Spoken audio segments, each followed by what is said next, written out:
Abraha काबा से इतनी नफरत क्यों करता था कि 60,000 की भारी भरकम फौज लेकर उसे मिटाने निकल पड़ा।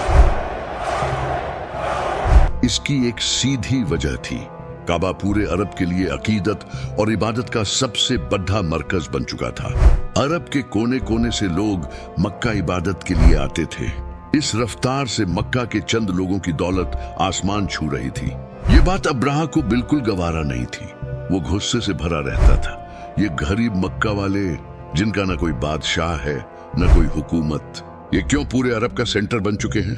अब्राहा जानता था कि जब तक काबा खड़ा है उसकी हुकूमत को वो रुतबा नहीं मिल सकता जिसका वो हकदार है।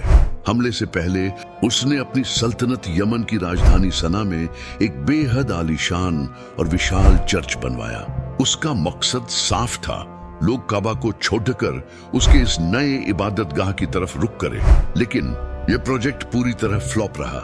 जब उसकी बनाई हुई इमारत को कोई पूछने वाला नहीं मिला तो अब्राहा के पास सिर्फ एक ही रास्ता बचा था, काबा को दुनिया के नक्शे से मिटा देना। अब्राहा कोई शाही खानदान में पैदा नहीं हुआ था। वो तो रोमन एम्पायर के एक छोटे से शहर के बिजनेसमैन का गुलाम था। असल मसला यमन और हबशा के बीच चल रही पुरानी दुश्मनी का था। यमन पर यहूदियों जूस का दबदबा था, जबकि हबशा में ज्यादातर ईसाई क्रिश्चियन रहते थे। जब यहूदियों ने हमला कर क्रिश्चियन इलाकों में तबाही मचाई तो सुपर पावर रोमन एम्पायर ने दखल दिया। उस जमाने में भी क्रिश्चियन ही सुपर पावर थे।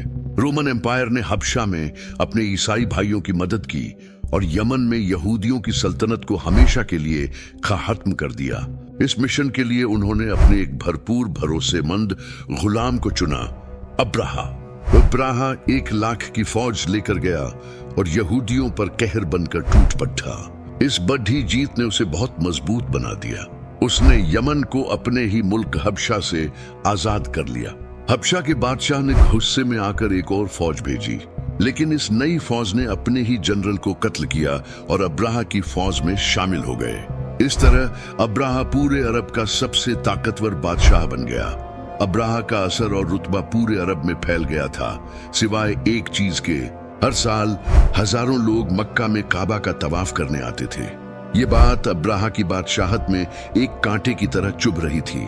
उसने सोचा, इसमें कौन सी बड़ी बात है, हम भी एक बना देते हैं। उसने अपने कैपिटल में हीरे जवाहरात से भरा एक आलीशान चर्च बनवाया।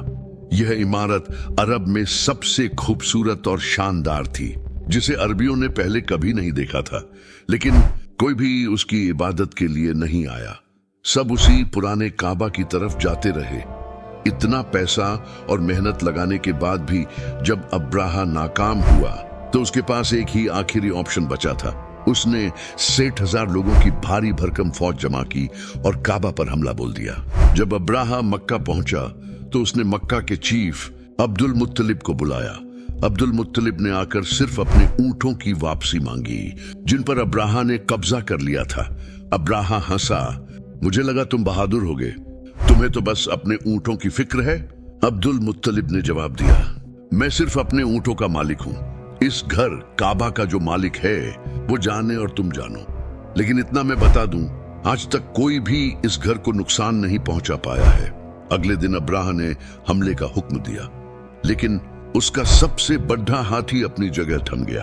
बहुत कोशिश के बाद भी वो नहीं हिला। उसी वक्त आसमान से परिंदे आए। हर परिंदे के मुंह में एक पत्थर था। ये ऐसे अजीब परिंदे थे जो न उस दिन से पहले किसी ने देखे, न उस दिन के बाद। वो अब्राहा की फौज को निशाना बनाकर मार रहे थे, क्योंकि जैसे ही पत्थर जिस्म से लगता वो खारिश कर करके अपना गोश्त निकालने लगते। यहाँ तक कि कुछ लोगों की हड्डियां तक नजर आने लगी। इस भयानक हालत में फौज वापस भागी और अब्राहा की 60,000 की फौज तबाही का शिकार हो गई। मक्का के कुरैश की ये जीत पूरे अरब में फैल गई। कुरैश अरब के नए बादशाह के तौर पर सामने आए। इस वाक़े के बाद लाखों लोग काबा के तवाफ के लिए आने लगे और मक्का में हर साल ओकास का अजीम शान मेला सजने लगा। मक्का वालों की दौलत आसमान से बातें करने लगी। लेकिन इसी साल अचानक एक दिन ईरान के सबसे बड़े टेंपल में सालों से जल रही आग बुझ गई और उसी दिन मक्का में एक बच्चा पैदा हुआ जिसका नाम था मोहम्मद।